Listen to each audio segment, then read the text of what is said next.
In 2026, the consumer education market is defined by a single harsh reality. You can no longer sell plain old information online. I have been preaching this since the beginning of days. Everything you want to learn already exists on the internet for free. By working with an expert, they get you there faster. That's the difference. And I think people are finally waking up to this. Because AI and YouTube now provide all the information that you could want on any topic, the market has shifted entirely from selling content to selling context, community, accountability, and speed. Kiss my aesthetic, branding, marketing, entrepreneurship. Greetings and welcome back to the Kiss My Aesthetic podcast.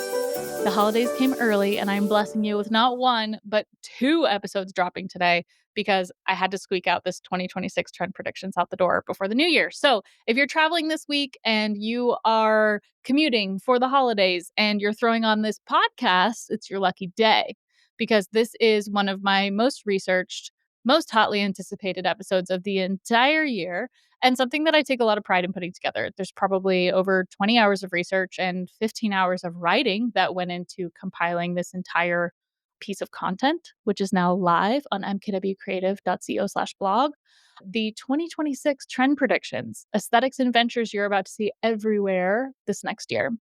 In this episode, I'm going to recap those 4 trends that I anticipate for 2026. If you go to the blog, though, I did a good amount of time recapping which trends from 2025 happened, how they happened, and what influenced them happening or not happening. So there are so many references, there's so many videos, there's so many examples for each one of these that it really made sense to just send you to the blog to go find that information and really just get into the nitty-gritty and start talking about 2026. So without further ado, the first trend that I have identified as something that could happen in 2026, I'm calling Star-Spangled Spanglish and vibrant maximal multiculturalism.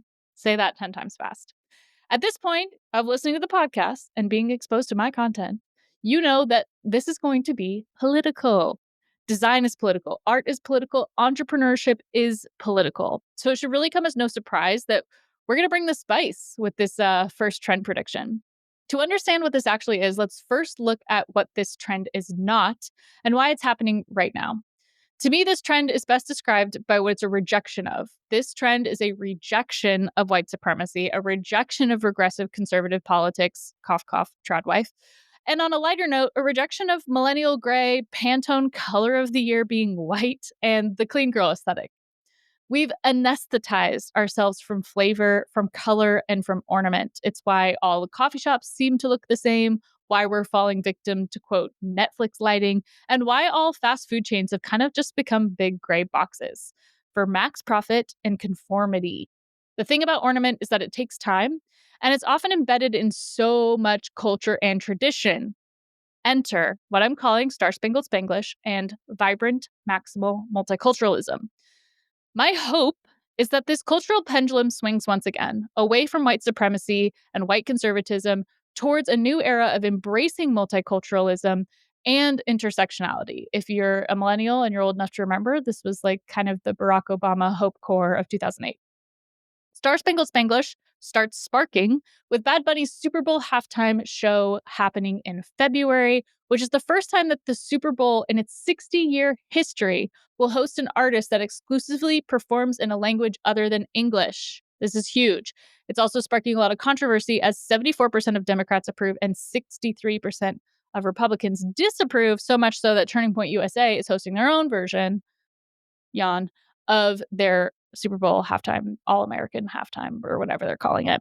But I want you to think what Bad Bunny represents visually in 2026. Bad Bunny and other top Latin artists like Rosalia, who just sang in 13 different languages on her latest song, Berghain, on her album Lux, by the way, represent an undeniable pride and vibrance.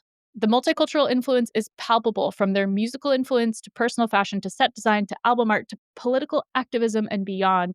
So much so that Bad Bunny did not tour in the United States and decided to host a residency in Puerto Rico because of what was happening with the ICE raids. So if you don't think that politics are going to be somehow involved in this halftime show, you're kidding yourself. Pride and vibrance are also two visual characteristics that were so obviously driving the bus. Get it? In Zohran Mamdani's mayoral campaign graphics in New York City. Zohran's historic win will cement him as the first Muslim and Asian American mayor of New York, or New York City, rather. Bold blues, bright red, classic taxicab yellow, and clear, concise, inclusive messaging gives the feeling of hand-painted corner bodega street signs and window displays. This helps connect people to place, message to messenger, and aesthetic to thought leadership. Asterisk, go listen to that episode, connecting your aesthetic to your thought leadership. This is a speaking topic I'm very passionate about in 2026. But let's also not forget sports, you guys. Upcoming this year, 2026 Winter Olympic Games in Milan, I've linked the branding deck in the blog, is all about connecting energy, enthusiasm, inclusiveness, and creative talent as the key drivers and visual aesthetics that will, quote, invite visitors from around the world to experience the revitalized Italian spirit. This Olympics design features more of a shift away from kind of your typical sports look. If you do a deep dive on the branding deck, you can really see that it's going more towards human gesture, emotional elegance, reflecting a softer, more expressive global visual culture than most typical sports and Olympic design. Like you think podiums, you think really bold lettering. This one is much more about gradient and expressive and looseness to the kinetic energy of the whole thing. Also coming in 2026, the FIFA World Cup. I've linked that branding deck in the blog. And this design is equally as loud, kinetic, and emotionally charged, set to be the most viewed sporting event in history. As it's jointly hosted by the US, Mexico, and Canada, around 5 billion with a B, people worldwide watched some part of the 2022 FIFA World Cup, which made that the most watched sporting event on the planet. And that was 4 years ago. This year's tournament could mark a cultural tipping point for Americans, bringing soccer fully into the mainstream through unprecedented exposure, nationwide host city energy, and a surge of fandom that extends far beyond the traditional soccer and majority Spanish-speaking audiences. So keep that in mind. Star-Spangled Spanglish and vibrant maximal multiculturalism marks a rejection of whitewashed minimalism in favor of loud, colorful, culturally rooted design, driven by Latin resilience, inclusive political visuals, and global moments that recenter pride around multicultural identity in American visual landscape. Here are the ways I want you to keep your eyes out for this style in 2026. In branding and design, vibrant multiculturalism presents itself in full saturation. These are bold, loud color palettes that use the entire color wheel. Colors with high contrast and close proximity bring maximum energy. So think deep reds with vibrant greens, blues and oranges right next to each other, purples and yellows not muddied or mellowed by palette cleansing beiges or grays. Think big lettering, fonts and typefaces with weight to them. Also ones that have maximum amounts of detail and ornament. This showcases a craftsmanship that call from a deep history of human tradition, influenced by local artisans. Imagine inspiration that's pulled from museum archives and old drawers of your auntie's house before global tech and the internet diluted them and made them palatable. Textures, symbols, patterns like stars and stripes help to tell a story. Kind Wiley's portraits are what come to mind here. If you know the famous portrait he did of Barack Obama and Michelle Obama, those are the ones that I think of when I think of this trend. Layered textiles, multicultural weavings, the expressive carvings and punchy portraits that invite us to stay longer and take in detail, appreciate the hands that made them. We reach for people, places, and things that feel like a celebration of life, culture, and connection in 2026. On our business side at MKW Creative Co., 3 of our projects come to mind when we think about this trend, and those are Studio Tigre, Gallivant Society, and Same Skin. Studio Tigre is the brainchild of coffee entrepreneur Mo Maravilla, a connection from cafe operator Erica Escalante of Cafe Reina, so go listen to her episode, who is creating a one-of-a-kind coffee universe in Los Angeles that's blending her Filipino heritage with global coffee education and borrowing from culinary and cultural traditions worldwide. For example, hosting like an omakase coffee tasting. Quite cool. Allie Pierce of Gallivant Society launched with the new tagline, Travel for the Fabulously Curious, coined by yours truly, catering to travelers who want to live out loud by seeking adventures that bring them closer to new cultures, customs, and communities. And lastly, Same Skin has become a community hub for women of all colors and backgrounds to reconnect to their roots and to one another. So all three of those projects are very, very strong pieces of work in our portfolio that speak to this trend of vibrant, maximal multiculturalism.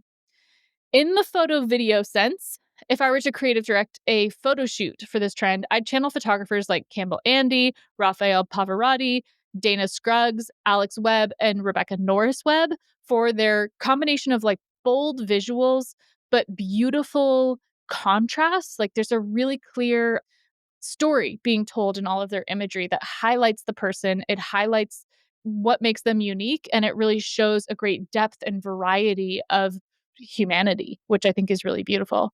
Media that caught my eye actually includes a lot of Indian and East Asian influences. So there are a ton of visual references I've linked for you in the blog from creators that I've just come across on my For You page or on my Explore page. But I think the ones that stick out are also like animations from Farm Rio or the brand film from Puma X Ahluwalia because of the styling, lighting, and comedic camera work and the melting pot of cultures that hits all the right notes. There is so much flavor in this style of content. There's so much fun to be had in the layering and the contrast and the remixing of all these melting pots of cultures coming together. Expect to see multiple languages in photo and video and podcasts and other digital media, as translation services and subtitles are already becoming part of the design and not an afterthought.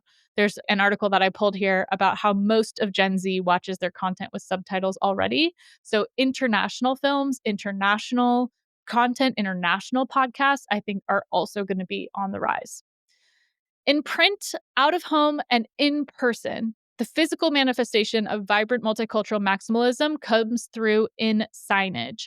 So think back to that Zohran Mamdani campaign, where many of the designs are really reminiscent of what actually I was creating with the No King's Day rallies posters. So bold, clear, concise, colorful, ornamented. This trend begs for print treatment similar to Fishwife Co. and their Costco packaging for their tinned fish. It has that really bright, really colorful, really maximal look to it. And even coffee brand Lavazza has made a Pleasure Makes Us Human calendar that showcases people of different backgrounds and connects them to coffee. But designers, please beware. You might have to make room for those multiple translations on your product packaging. The multilingual packaging market is set to witness a notable expansion over the coming years, according to Yahoo Finance. And although AI tools might help in that translation, regulation compliance from country to country varies. So you may be limited in your design capabilities if you are trying to make room for all of that. Product design collaborations will also give emerging designers and tastemakers a chance to leave their thumbprint on brand DNA. There's a great video that explains the Crocs x Sahili Brembury collab, where the sole of the shoe, of the Crocs shoe, was actually reimagined as a literal footprint. I've linked that video for you in the blog. It is a must watch, and it's a masterclass on kind of, again, bending the brand DNA to fit the artist instead of the other way around. In fashion and culture, turn to the brands with a trusted track record for bright, bold, detailed, and culturally aesthetic. Carolina Herrera, The Jungalo, La Double J, which is an Italian brand. Farm Rio lead the charge here. But on the consumer front, Tapachi Soda, Diaspora Spice Co., Siete Foods, Fly by Jing, and Gia Aperitif are all really great examples of this style. Forbes really predicts a multitude of brand activations happening in and around the FIFA World Cup, including wearables and merch that celebrate diversity. And I would venture to guess that the Olympics will be doing the same, as really a celebration of nationalism in a way that's unthreatening to other nations, which our government could take some notes on. Brands that should do this trend soon are the ones that are actually authentic about it. So falsifying or chasing this as a trend when it's not applicable to your business, I find to be a little in poor taste. So it's got to be authentic to that founder story, the historical context, the message, and the product or the community that's actually being served there. Brands that could take notes on this were the ones that claimed that DEI was one of their core values, to then drop those values when Trump was back in office. So that would be like Target, for example. Interior design and home brands could do a better job at celebrating where they are sourcing from and who those artisans are, especially if that's part of their end product. And food and beverage brands could also help to educate ingredient sourcing and an homage to cultural traditions within food and bev. Personal brands like politicians, public figures could take a note from Bad Bunny's playbook: people first, profit second.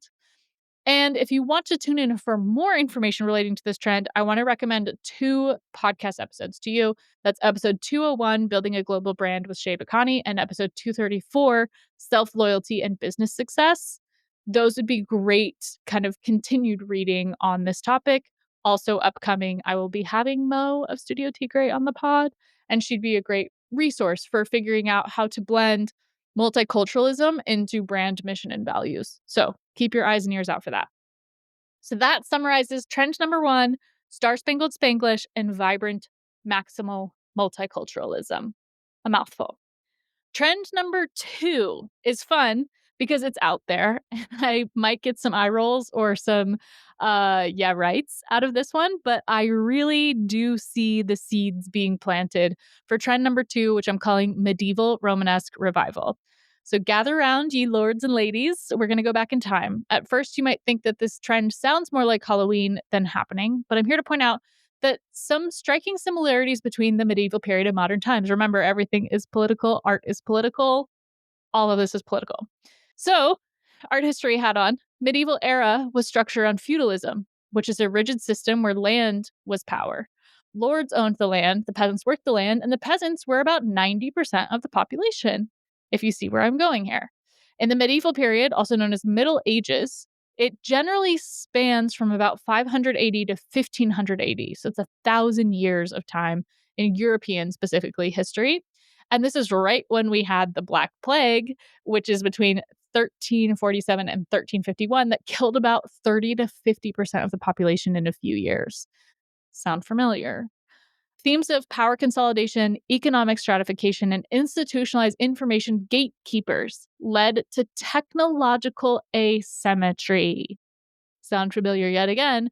Where a small elite controls and understands the advancement of tools, AI, data, algorithms. Like, we are here, we have arrived. History doesn't repeat itself, but it rhymes. While most people who don't use those tools don't have the power to affect change within them. So the people who are using ChatGPT, Nana Banana, all of these tools, all of the AI tools that we all love and use, I mean, your Spotify Wrapped is AI based, right?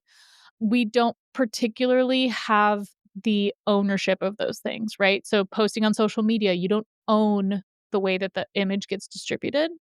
And I think that asymmetry, this technological asymmetry, is what is reminding us now of this Middle Ages time period. So, as trust in large systems erodes, people tend to retreat into smaller, values based communities. So, guilds, networks, mutual aid. And those groups will then use strong visual identifiers like flags, fandoms, belief systems that signal their allegiance and their belonging. What might feel far fetched or confused for cosplay or fantasy land far, far behind us historically might just become a part of how we tell stories of our current realities. Heroes versus villains, good versus evil, masters, makers, bravery, and lore. So important. It's also why a lot of modern couples are reviving the medieval style wedding, according to New York Times. And Vogue recently highlighted how motifs like armor like silhouettes, brocades, patterned velvets, and imagery connected to knights and courtly figures have appeared in collections from all kinds of different brands, from Fendi to Victoria Beckham to Schiaparelli.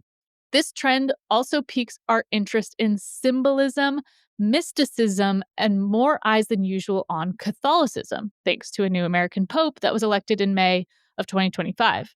The Vatican also reports a growing global Catholic population as they've become more liberal in their viewpoints. More young people are turning to faith and religiosity. Quote, historically, every period of secularization, that is, declining rates of religious adherence in the United States, has been followed by a period of religious revival. That's from Patheos. So every time that there's a generation that's like not interested in religion, which I would say is a lot of Gen X and millennial, the following generations end up having this uptick in religious belonging and faith. So while we won't be sitting in grand medieval basilicas in the United States because there aren't really those built here, Christian and Catholic religious iconography will undoubtedly leave a visual impression because, as we talk about with trends, every generation, so every 30-ish years, the things that felt old that you didn't live through are then now interesting to you. You see this in fashion, right? Is how come millennials like love the 70s? Like there's kind of this weird parallel that's happening of this nostalgia of if your parents played it for you in the car when you were a kid because it was their era, there's this like delayed satisfaction or interest in the things that you didn't actually live through. So that I think is also happening with kind of this pseudo religious bend that's happening, but the religiosity comes with it a lot of symbolism. And almost all of the great art that we have from this period is because the artists were subsidized by the church. They were patronized by the church to create the art, and the art had to tell stories, right?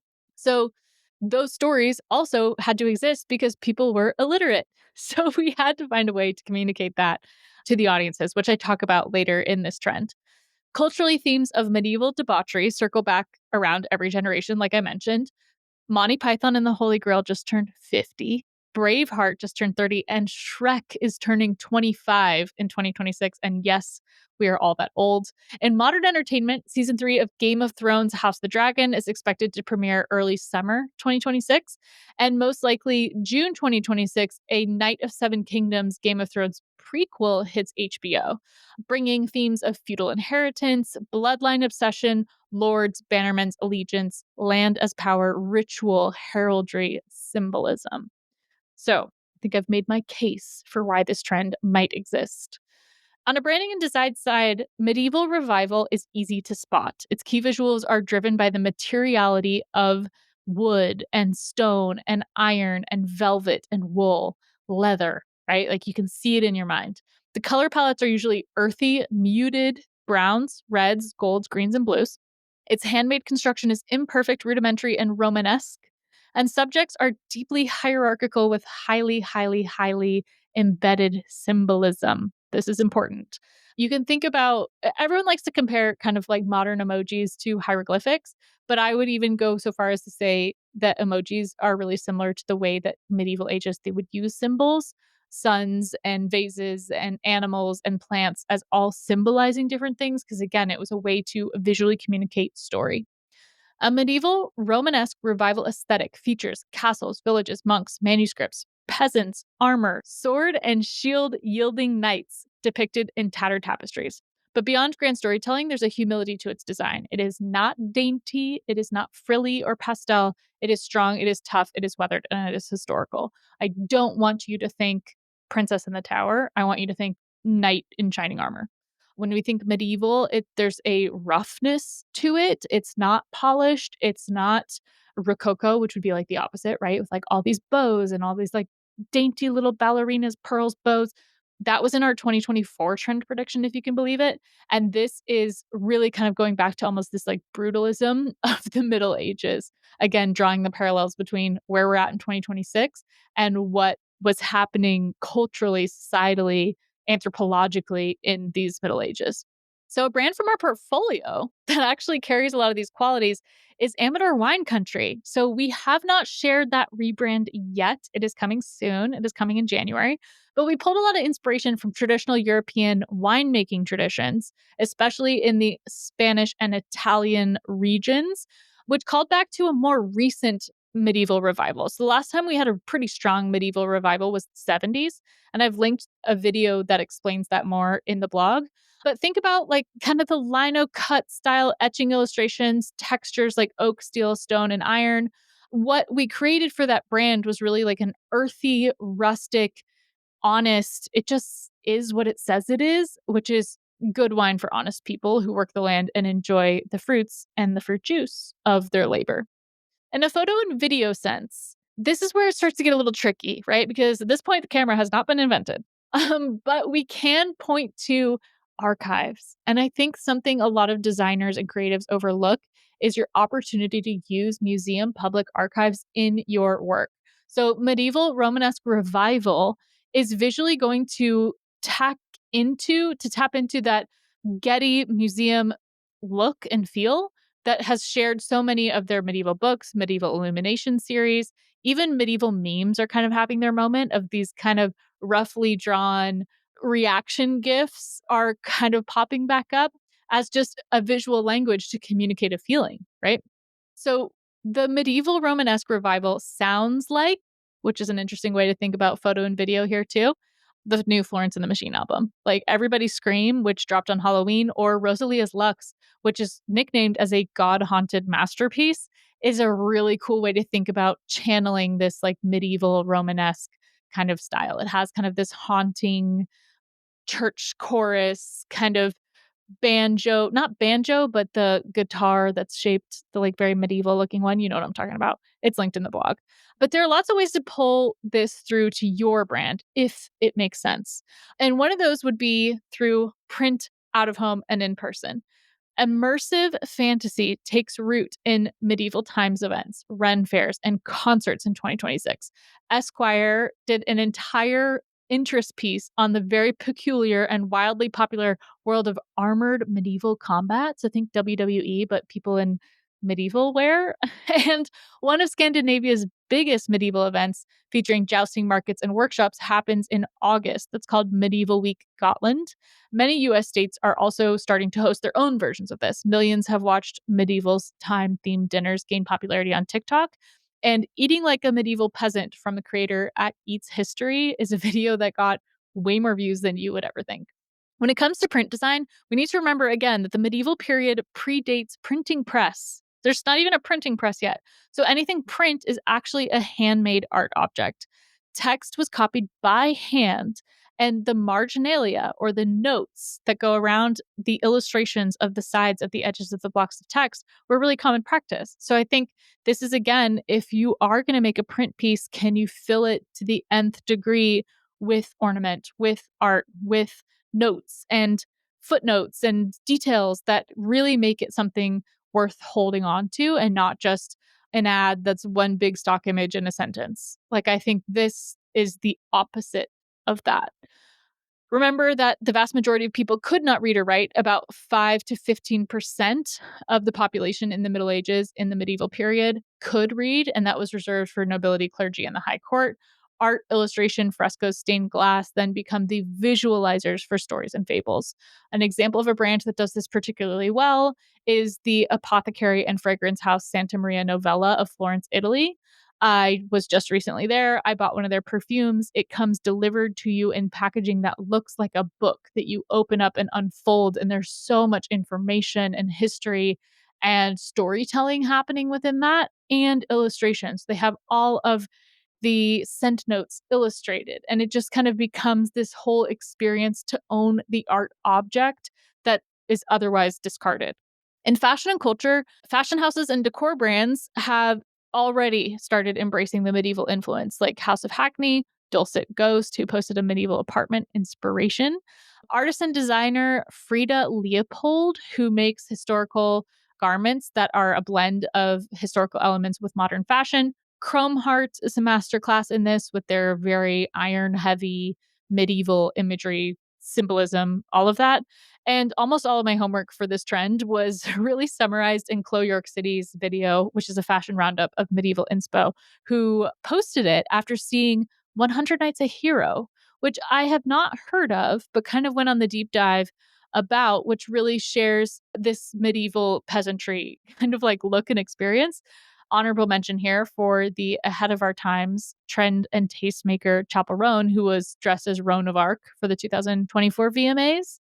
She consistently is ahead of the culture, and I think is a great person to look at for seeing where things then matriculate down to all of the different channels as an actual trend. When you have someone who's an artist in that capacity that is so ahead of what's happening. Brands that could have a literal field day playing with this medieval Romanesque revival style are the ones that have deep storytelling capacity. So this could be anything from relating to beauty or fragrance brands, luxury fashion or accessories, and food and bev. Food brands, I think, that cater to a centuries old long process could really benefit from using this style. So think about like grain mills, bread bakers, soups, porridges, cheese, butter, salted meats, dried fruits, honey and nut companies, like brands that have just been a fixture of the diet of human beings for centuries could totally lean into this medieval revival aesthetic.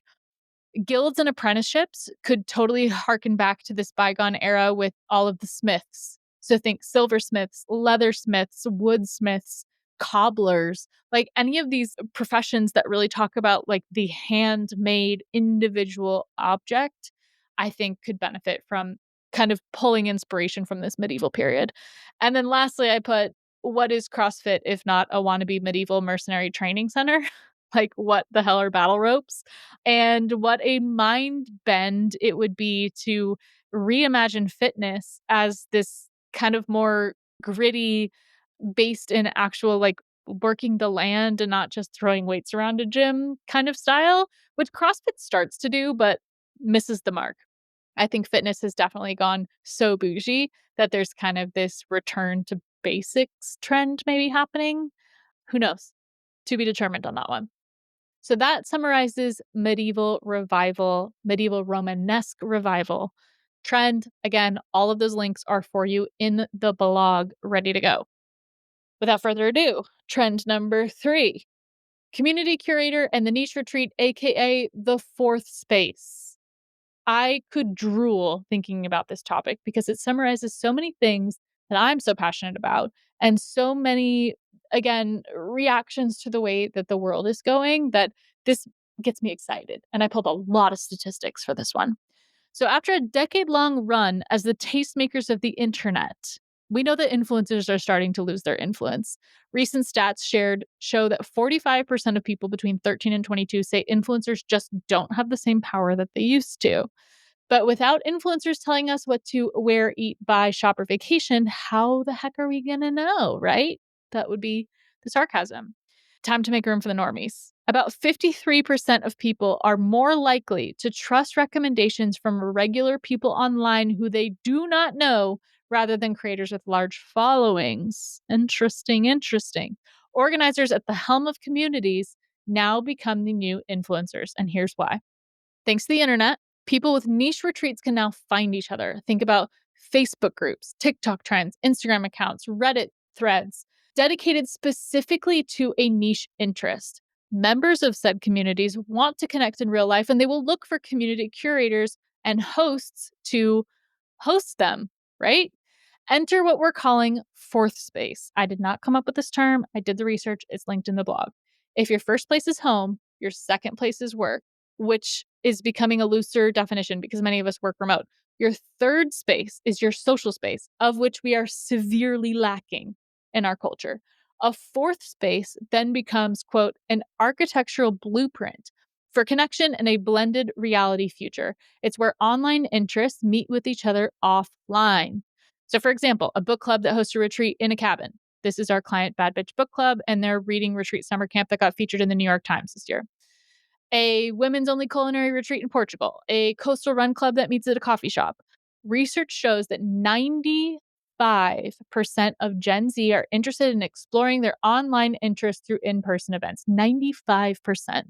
People are hungry for this. People want to go do things with like-minded people. 73% of 18 to 35-year-olds plan to attend live events in the next 6 months.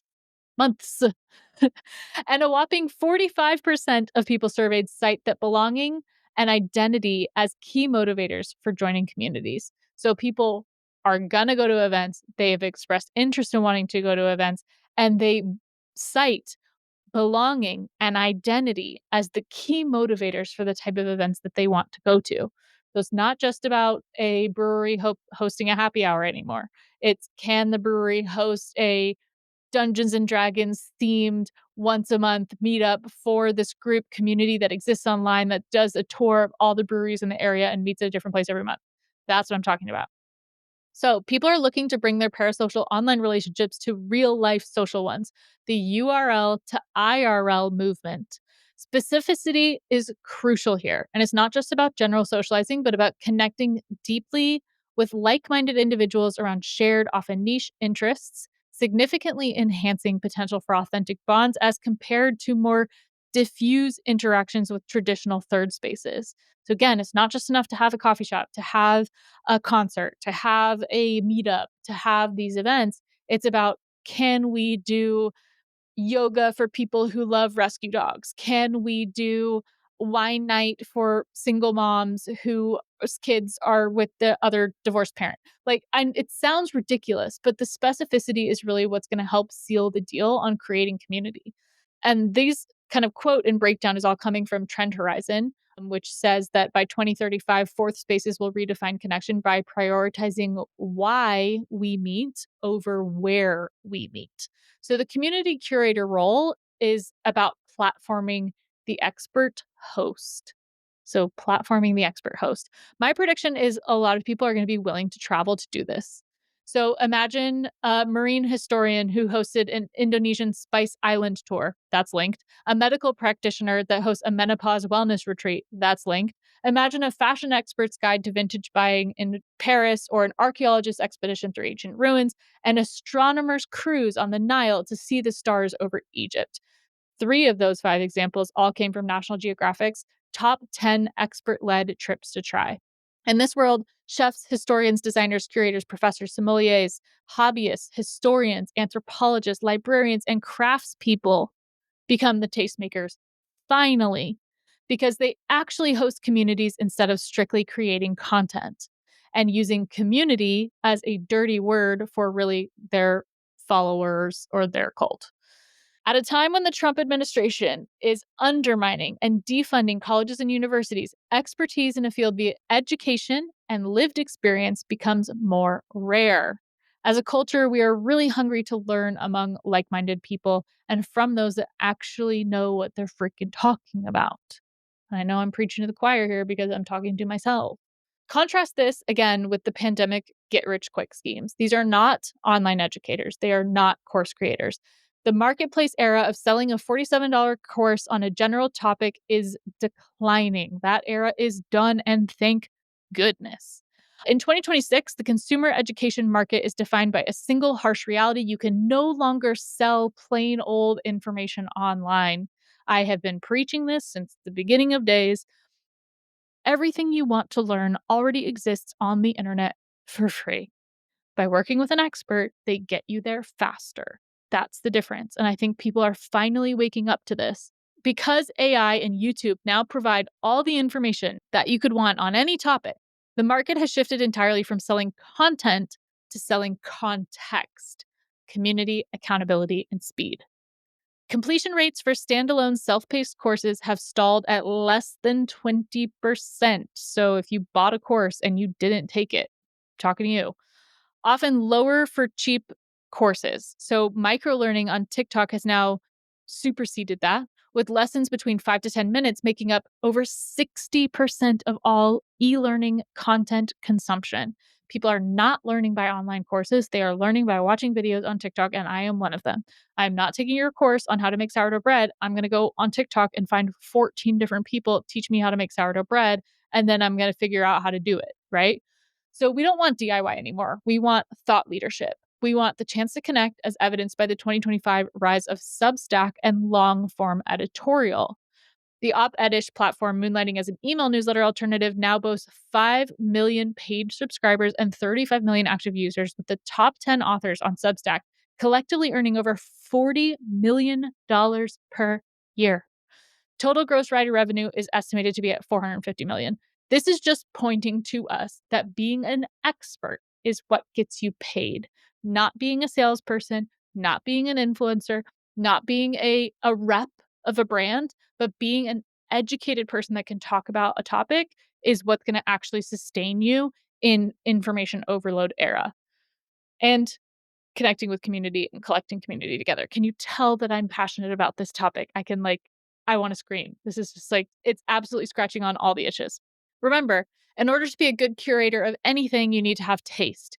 You need a point of view. You need to be a good communicator. Ultimately, your taste, your level of insight, your distillation of ideas, and your selectivity and discernment for quality will be the differentiator between phonies and virtuosos. Your worth is tied to how well you select, how well you synthesize and contextualize, which has now also become a welcome antidote to AI summaries, right? How many times have you been able to Google something and seen the AI summary and be like, no, I don't think that's right? Because there's not context and there's not enough synthesization from a human to really tell you that what you're looking at is legit. So, again, bridge that gap by being someone that has not only expertise, but has a level of taste to be able to discern what's worthy and what's not worthy. On a branding and design front, this is about tying your thought leadership to your brand aesthetic. Ding, ding, ding. Go back to that episode, as mentioned in trend number 1 as well. And expect to see more individuals creating personal brands for themselves. So everything from their Instagram to their Substack to their website feels like a peek into their world. Creators who do this stunningly already would be Meredith Hayden of Wishbone Kitchen and her Dinner with Friends YouTube series. Delicious. She has a great blend of food and personality, and everything that she does feels like an extension of who she is, right?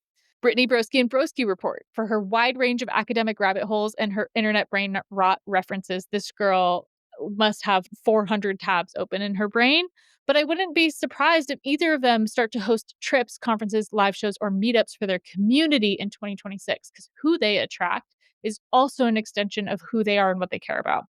From our portfolio, the projects that come to mind are Galavan Society again, and Bad Bitch Book Club, as mentioned, for hosting retreats, for being prime examples of traveling not for the sake of going somewhere, but for being in places with people you have things in common with. Same Skin, again, as a reference here for hosting transformative recalibration retreats, and even dental hygiene seminars, co-chaired by Dental Hygiene Nation, which hosts hopeful hygienists for study sessions ahead of their board exams. So it's taking that online community, bringing them in person, giving them a chance to connect, and hosting the whole dang thing. In 2026, you can actually catch yours truly as a speaker at a retreat. I am in the process of planning Mermaid on the Moon retreat with Adelaide Mate of AMD Creative Co. to be hosted in Tulum, Mexico for this exact reason. We also have some upcoming guests for the podcast that are going to come on to talk about cultivating community and niche retreats. So I think that, again, this is becoming a non-negotiable for branding. On a photo and video angle, it's imperative that the visuals of community are at the forefront. Your audience should be able to see themselves literally in your content. It's not about the pixel perfect influencer POV anymore, but it's about honest documentation of why we meet. Why are we meeting up with each other? This could look like man on the street style mic'd up interviews, like some of the clips that we had captured for Falkreeve and Gallagher community events, which are just straight microphone right to the client and having them tell stories of what was successful about working with that group. Or Casalawa's to the point trip announcement videos, which always have me drooling. Same with this cookery school that I found I'm obsessed with that is hosted in Julia Child's French cottage, because you can see the realism of what it's like to be there. Photo and video of the fourth place is not glossy. It's not overly produced or contrived. It's honest, realistic capturing and documentation of what's taking place from your iPhone. This is not a full-blown big production studio shoot type stuff. This is just, I'm capturing it in real time. I'm doing a photo dump from the event. I'm getting this hot mic of this person who's here. That's a really important distinction for this trend specifically. From a print perspective, the Community Curator and Niche Retreat begs you to break your habit of short form content consumerism. It wants you to sit with the material that isn't burning a blue light hole in your retina. So think about newspapers, zines, catalogs, editorial magazines, lookbooks, cookbooks, and academic papers. Group trips are key. Group gatherings are key. Getting people out of their homes, off their screens, and in real life is the driver here. Not confident in your own trip planning abilities? No worries. You can work with travel services who plan those for you and then give you an opportunity to extend that possibility to your audience. So plug here for our clients, Galavan Society and Jet Set and Travel, who help do this for brands and for individuals so that you, the expert, can stay in your zone of genius. But remember, social learning is also what's driving a lot of this trend. So community curating is about hosting the space in which people can learn from each other. I'm a big believer in the best way to learn something is to be in the room with people that ask the questions that you don't think to ask. So can you put yourself in environments where someone is asking a question that has an answer that's relevant to you that you couldn't even conceptualize? Because the learning is accelerated tenfold in that instance. For brands, creators, conferences and live shows and meetups will become the IRL extension of your community. Podcasters are primed for this already, but CPG brands can do this too. So imagine an ice cream brand that hosts a trip to a dairy farm, or a nail polish brand that hosts a nail art workshop, maybe a romance bookstore hosting a series finale viewing, like one of our clients and good friends at Well Read Damsel is doing. Or a coffee brand that is hosting a barista training. Studio Tigre is on their way to offering this, by the way.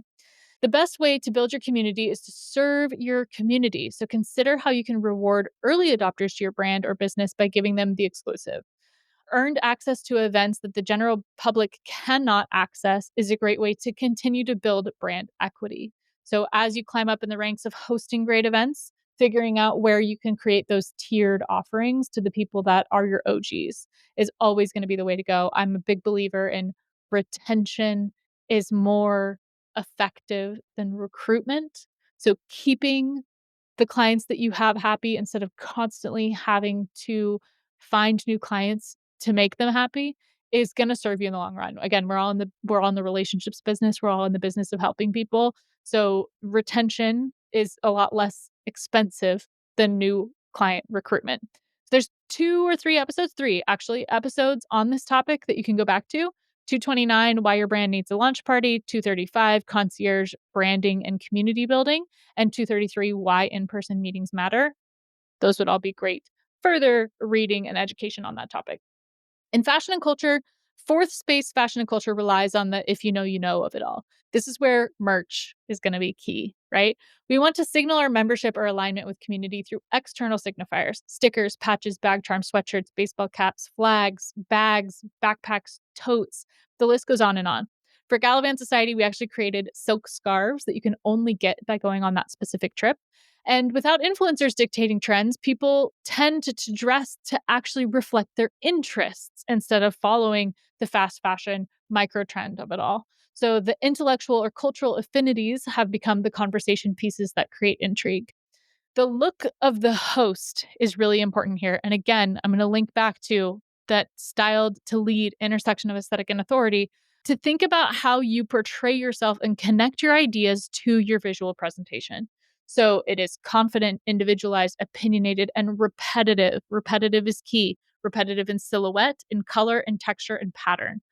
It's not easily swayed by internet fads, but rooted in realism and functionality that is deeply aligned to your sense of place. If you are beachy, be beachy. If you're mountains, be mountains. If you're business, be business. Like lean into the visual language that already exists to help communicate your own thought leadership.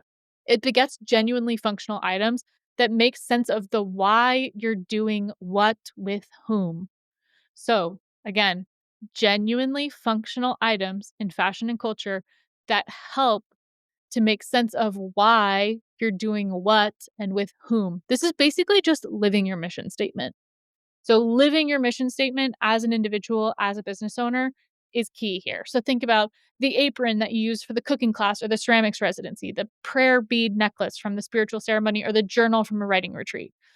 So finding your community curator aesthetic is going to be paramount in communicating your thought leadership and attracting more people into your community and into your fourth space. Brands that should do this soon are the brands that are fed up with algorithms and social media. I mean, we all are, aren't we? Like episode 198, I recorded a whole podcast about marketing without social media. Food, beverage, and culinary brands have a natural in with this trend because they can bring people to their kitchens, their regions that they source ingredients, their workshops. There's so many extensions of that naturally because meals are so communal. But fashion, beauty, and lifestyle brands can encourage trips with stripped back agendas. Leave attendees the chance to enjoy the product, the place, and the people more than a traditional press trip. Don't over engineer it. Just simply host the space, build it, and they will come. Media, education, and knowledge-based brands like journalists, media personalities, podcasters, professors, practitioners, and certification bodies can bring their online people together for immersive experiences, behind-the-scene tours, and educational sabbaticals. Health and wellness brands seem to have this on lock already. Remember the do not disturb trend of last year. But in 2026, this could look like hosting satellite meetups in different cities or weekend-long conferences for past attendees to connect with one another. Again, noting that people will probably be willing to travel to go be with a community of like-minded people. Think of like BravoCon, think of Comic-Con, think of Adobe Max, think of these kind of institutionalized collection spots for like-minded individuals. I think that's only going to be on the up and up in 2026. Which leaves us, last but not least, with trend number 4, new wave entrepreneurship and the unsexy biz. Again, I just could get so lit up about this topic because there's so many ways I want to have this conversation, and I'm sure it'll bleed into future podcast episodes. But we know this for a fact. Economic recessions are drivers of innovation. This year alone, 1 million people have lost their jobs in the United States. 1 million. Unemployment rose from a high to 4.6% this year, and the employment gains are the weakest since 2020 and before that, the Great Recession. Trump's tariff policies are making it harder for small businesses to thrive, and AI has enabled big corporations to do mass board-approved layoffs in the name of profits. Wah, wah, wah. What we learned in 2020 is that people without jobs have two motivators in starting new ventures and buying existing ones. They are desperate and they have no choice but to go all in on their idea, or they finally have the time and the mental space to pursue the dream that's always been lingering. During the pandemic, entrepreneurship spiked as 2020 shaped up to be the best year for business applications on record, according to the Economic Innovation Group's dataset, with a reported 4.5 million new business applications submitted amidst a global pandemic. And to be honest, our business felt it. We designed 41 brands that year, went viral on TikTok, and were able to build our dream team because of how many people were starting new ventures in 2020. But what kind of businesses will people start in 2026? Here's my take. The best new businesses won't look exciting, they'll look inevitable, aka the unsexy biz. The unsexy biz is not one that's built for virality, but for stability. These are businesses that are often unseen or unnoticed, but bring dependable revenue in times of uncertainty. Paired with an aging out population of technicians and specialists, this new wave of unsexy biz could be plumbing, HVAC, electrical, solar, smart home installation services, pet care services, elder care, in-home managers, landscapers, and the like. More young people are buying up and starting laundromats. Yes, laundromats. Laundrette in New York City is the masterclass of this. But car detailing businesses, self-storage facilities, trash hauling, organization services. This is kind of what I'm talking about. Gary Vee lost his goddamn mind when a guy called into his show and shared his garage cleaning resale business where he'll come in, clean your garage for $600, and then anything you want to get rid of, he'll cart away for you and resell in the resale markets, and is making incredible profits from that. On the business to business front, it's the integrators and the operators that are getting the spotlight this go round. So think about accountants, payroll, systems managers, operations, fractional C-level advisors, and experts. For personal care brands, skincare and hair care are out, but dental care, ear care, sinus care, and first aid categories are on the rise because they are so overdue for a rebrand. Exception, asterisk, Dental Hygiene Nation, who's crushing it because of us. Thank you very much. Lack of succession plans by boomers mean that more businesses will become available for purchase in 2026. So, of business owners surveyed by US Bank, only 54% have created a succession plan, meaning that new generations are prepping to take their place. More than one third, so 36% of Gen Z and millennial owners say that they plan to acquire a business from a retiring owner. So, the boomers are getting older. They're closing down their businesses. Their families don't want their businesses. But the new generation of Gen Z and millennials, elder millennials, I would say at this point, or I guess younger millennials, I would say, younger millennials, elder Gen Z are now purchasing these boomer retiree businesses. So fast forward to today, and entrepreneurship still continues to surge. The United States is averaging 430,000 new business applications per month as of 2024. Which is now going to be 2 years ago. So that's 50% more than they were already on track for in 2019. What's even better about all of this is that 43% of self-employed Americans are female. We love to see it, which is more than ever before. And Black, Asian, and Hispanic shares of self-employed Americans are also near all-time highs, according to the US Treasury. So we're snatching up these businesses. We are building the unsexy, stable, consistent business, but with a general understanding of internet marketing and content marketing and branding and how that can actually transform these institutions that have been here for decades. So, on the branding and design front, something millennials and Gen Zs know how to do is build brands. These otherwise overlooked service based businesses are now 30 plus years overdue for a makeover, usually because the previous owner didn't understand the impact of brand on younger consumer behavior. And this is something that really became clear on a recent project of ours. Pinnacle Aviation desperately needed new branding, and they needed an updated look that preserved the legacy. But I want to be clear, this trend isn't about just gentrifying or over designing and hoping that a trendy logo or a viral video will solve brand marketing problems. When you're designing to establish a legacy company, there are a few considerations you want to take.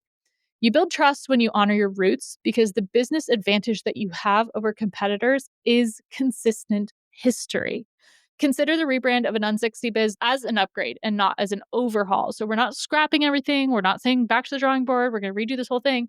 But it's how do we take what's great about what already exists and just upgrade it a level? Just a little bit of a level up. This could also look like pulling from archives. So think about receipts, photos, papers, notes, files, or anything that points to the traditions, trials, and tribulations of the past owners and how those make a business fixture of the community that you serve. We did this with Polar Bear Eats, which was a diner that had been started in 1953, owned by the previous owners until the late 80s, early 90s, then closed, then was repurchased and kind of revived, brought back to life. And we even used the old diner clock as a design asset in that restaurant design. Similarly, Amador Wine Country's rebrand that we designed at the end of this year was designed based on old labels and signage that have been in the area for decades. So that's really connecting this new rebrand, this upgrade, with a historical past. We're also currently working on a rebrand for our very own operations manager, Cody OBM, who is soon to have a new name. And we are going to be harkening back to this same kind of establishing of a history and kind of the unseen and the operations, the back end systems as she grows her brand as an entrepreneur on the B2B side of this whole trend.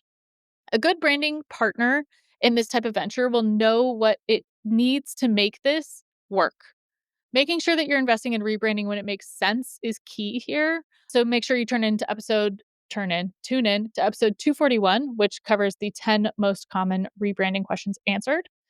And on a photo video front, entrepreneurs in 2026 know that the best marketing for your venture is building in public. So I recorded an entire step-by-step episode on this, episode 202, creating day in my life content and case study content, a step-by-step guide. And then you can actually level it up by following tutorials from creators that really show different ways to get angles, different ways to engage your audience, but showcasing how you're taking and reviving this business, I think is a way to bring it modern, bring it 2026. Neuroscientists actually back this idea, citing that learning in public and sharing ongoing progress and asking questions and inviting feedback through the journey can dramatically accelerate your success. That's according to Entrepreneur Magazine. Similar to the community curator trend, the photo video style that best summarizes this new wave of entrepreneurship is the content that you can create right from your phone. It is unstaged, unpolished, practical, slightly imperfect, but real. Observational content like fixed tripod shots, slow pans, quiet B-roll, step-by-step process clips are like ASMR magnets for video. So keep that in mind as you're building your unsexy biz in 2026. For print design, out of home and in person, print design here exists to explain, guide, document, and reassure. Think service one pagers, process one sheets, estimates, invoices, maintenance schedules, warranty cards, onboarding packets, checklists, safety instructions, loyalty punch cards, and quality certificates that are part of the brand arsenal. The design work for the Unsexy Biz is clean, calm, ordered, legible, durable, and meant to enhance the experience and not distract. Out of home pieces might include vehicle wraps, lawn signs, job site, building signage that's clean, it's to the point. It's unlike the software tool marketing of gobbledygook that means nothing to anyone, where these tools are just trying to be the every single feature under the sun. Just get to the point, solve one problem, and solve it well. For fashion and culture, workwear, uniforms, and practical use cases for fashion with this trend is where we're starting to crave the predictability of just the repeated silhouette, the function of a good pair of overalls, in a society that's, again, dominated by fast fashion and micro trends. Clothes that age well with the wearer are key. Our good friends at Pander Design Company made paint-adorned muralist merch, which I think is so perfect for this trend. After years of aspirational branding, influencer economies, and speculative success, people want systems that work, not stories that sell. People are craving authenticity. They're craving realism. They're craving those results that they have been bamboozled in the past by influencers, by salespeople, by get rich quick schemes. In 2026, the culture moves away from falsified performance and back towards function, contribution, and groundedness. Cultural status is no longer measured by followers or reach, but what you can build, fix, maintain, and run well. Brands that should do this soon section, which is to really round us out for this fourth trend, is less about the exact brand here, more about the person. So I think the new wave unsexy business owner has to be a few things. It's a shift away from visionary founders and towards stewardship facilitators. So how can you build on what's already there, improve what needs to be improved, but maintain the integrity and quality of the business? This person is steady. They find satisfaction in small incremental change over time. They're curious, but they have a deep respect for technicians and prioritize follow through and customer success over all else. The unsexy business rewards patience, discipline, and stewardship, not charisma and speed. So that summarizes new wave entrepreneurship, all these boomers retiring, younger people coming in, scooping up the businesses in these unsexy categories, these unseen categories, and then how that continues to evolve as entrepreneurship evolves and as 2026 continues to evolve, what that looks like to own something that's been built. I think that that could be a whole new sector, a whole new vertical in 2026.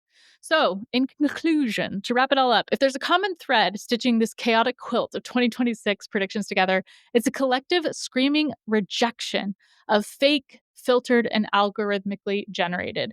It's a distinct shift towards Star Spangled Spanglish, vibrant maximal multiculturalism as a rejection of repressive American nationalism and fascism. It's a return to medieval Romanesque revival because we crave tactile weight of history in an era of digital slop. And the message is clear, we're hungry for real. You could be building a fourth space to gather your niche communities offline or rolling up your sleeves to take over an unsexy biz that prioritizes stewardship over virality, but success in 2026 belongs to the authentic in its most real definition. And I'm not talking authentic the way that everyone puts them as their brand values, the way that everyone says being transparent is important and building community is important. Those words have come to mean nothing anymore. So what I'm talking about is real authenticity, real history, real story, and how that then gets brought to the surface in 2026. So some do's and don'ts, some takeaways from this incredibly long episode that I can't believe I just did in one take. But do turn up the volume. Embrace bold, high contrast colors for deep cultural storytelling that rejects whitewashed minimalism. Do go offline. Prioritize fourth space gatherings where the goal is connection and not content. Do get specific. Replace broad influencer marketing and content consumption with community curators, historians, and experts who have genuine taste and discernment that challenge you to look a little bit deeper. Do respect the unsexy. Look for stability, stewardship, and systems that actually work instead of falling for gimmicks. Don't be beige. Leave the millennial gray and the purely functional, soulless aesthetics in 2025. Don't rely on the algorithms to serve you content, right? Don't rely on large systems that are eroding or get rich quick viral takeovers. Building following is not an aspiration anymore. Don't fake the flavor. Make sure everything that you do is actually authentic to your founder story or community. Consumers can smell a phony from a mile away. We're too smart now. And don't ignore context. Remember that design is political, art is political, and entrepreneurship is political. You cannot market your business in a vacuum. We are all in the business of people helping people, and we are all in the relationships business. So if you care about people and you care about your customers, caring about politics is part of caring about people. Everyone wants a village. Nobody wants to be a villager, right? So to be a good villager, you have to also care about the rest of your village. And I think that's a really big takeaway as we head into 2026. If you made it all the way to the end of this podcast, first of all, thank you. I appreciate it. I hope you can tell and sense the amount of time, effort, energy, and research I've put into this content. It is one of the bigger undertakings that I challenge myself with at the end of every year. but it is so satisfying to see it come together. And I love when you guys share it. So stay tuned for the accompanying content that goes with this. So all of the reels, the TikToks, the blog post is already live. We will be sending a recap to the email list as well.